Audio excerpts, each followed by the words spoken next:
Hello and welcome back to my channel. I am Christy Vann with Fantastic Finances, and on this channel I teach velocity banking. So I'm always saying that the family time is the important time. You need to spend time with your family, and every family loves a vacation. So I have had a couple of videos on this before because I want to show how simply it can be to go on a very nice vacation. I have overfigured in this scenario so that you can see that, I've been to New York City. I've taken my daughters twice, and I've very seldom gone over $3,600 for a vacation. In this scenario, I'm figuring $5,000. Because I realize that we've got inflation going on right now, so things are a little higher than usual. But I mean, you can go anywhere in the United States practically without spending a whole lot of money, and $5,000 ought to be plenty to have a great vacation for you and your family for a few days up to a week. So I wanted to show you that and, give you a little hope that there is a chance that you can have that beach vacation for sure, well under $5,000. So let's begin. If I have not shown the actual debt and expenses of this person because I'm dealing with how we're going to pay for the vacation. They do have a mortgage and 2 cars. They have a credit card that has a current balance of $7,800 on it, but they have $7,200 available.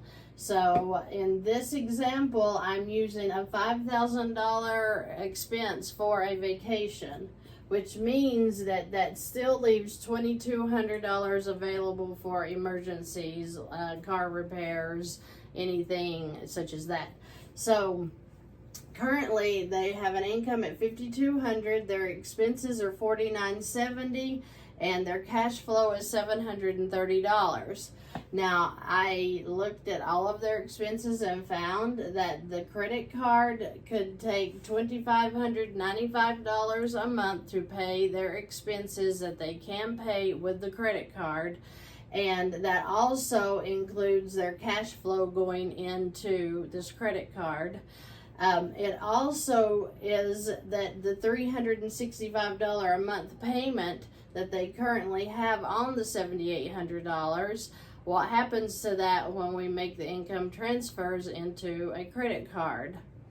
The payment is satisfied, right? So this $365 no longer applies. That will now be cash flow going into this credit card to help pay for this terrific vacation, okay? So the balance on the credit card will be $12,800 after we have been on vacation. Right now it's at $7,800. If you add the $5,000, that brings it to $12,800 balance. In the first month, the $25.95 that can go onto the credit card is going to be transferred into the credit card balance, bringing it down to $10,205. They have $1,500 in living expenses a month, so the $1,500 will come back in to the card balance over the month. Then the interest I have figured at $220.93. Now this $220.93 is figured on the $12,800 at 21%. That's not what the interest is going to be. That's figured high because as this balance comes down to $10,205, these expenses will slowly come back into the balance. The bank will figure the interest on the average daily balance. So $220 is high to leave room for error. But moving into the second month, the balance will be $11,925.93. The income will then be transferred in again at $25.95, which wipes out this payment. Remember, this is now cash flow. I had a question about that on YouTube today. They were saying it's still sending me a statement showing that I have a payment due on my credit card. And I'm like, let's remember that when we do the income transfers into the credit card, it satisfies that payment, right? So that $365 went into your cash flow. If that doesn't make sense, ask questions, leave them below, and I'll be glad to answer them. So after the $25.95 income deposit for month 2, the balance is at $93.30.93. Then the expenses will come out through the month of $1,500, and I figured again the interest at $205.80, which is a little high because, you know, I'm dealing with the high numbers, and that's not how your interest will be figured throughout the month. Starting at month 3, we're at $11,036.73. You make another income transfer of $25.95. And the balance will be $8,441.73. The expenses then will come back out again through the month, with the interest being at $145.50. In month 4, you'll do another income deposit, bringing your balance down to $74.92.23. The interest charge would be at $138, and your expenses would come out again through the month at $1,500. Bringing your balance to $9,130.23. You would continue to do this for 9.5 months, and not only is that vacation paid off, but the entire balance on the credit card that you had here of $7,800 would be at 0.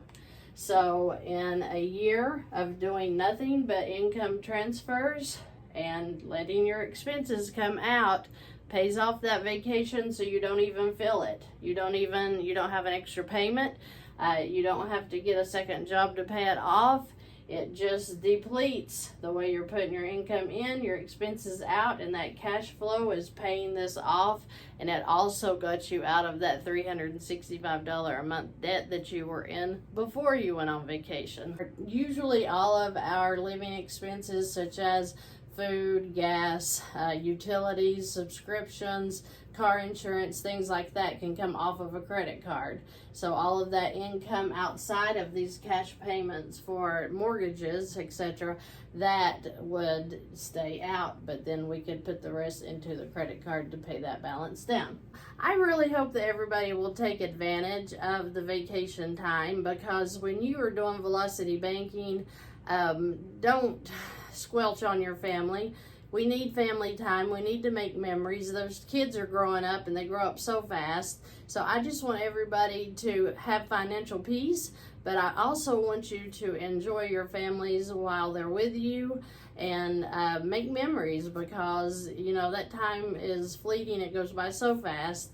And I just want to see everybody enjoying their life every day. So I hope you all have a great day. If you have any questions or comments, please leave them below. I have links down there that you can reach out to me. If you'd like to talk on the phone, I have a contact form, and I will contact you. So let me know. I hope you have a great weekend, and I will see you in the next video.